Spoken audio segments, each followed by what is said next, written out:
आज सुरू असलेल्या महानगरपालिकेच्या निवडणुकीमध्ये मार्कर पेनची शाई ही पुसल्या जात आहे. अशा प्रकारे मोठ्या प्रमाणात एक संभ्रम पसरवला जात आहे.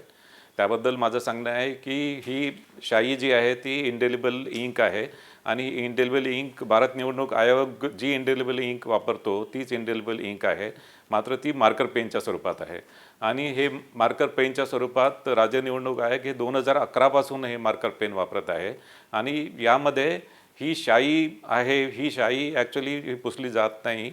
आणि विशेष करून ही शाई एकदा लावल्यानंतर त्याच्यामध्ये एक साधारणतः 12 ते 15 सेकंडमध्ये ती ड्राय होते आणि तितक्या कालावधीमध्ये मतदार हा मतदान केंद्रामध्येच असतो. आणि या शाईविषयी कुठल्याही प्रकारची शंका उत्पन्न करणे किंवा कुठल्या प्रकारचे व्हिडिओ हे बाहेर प्रसारित केले जात आहे आणि एक मतदारांमध्ये संभ्रम पसरवला जात आहे.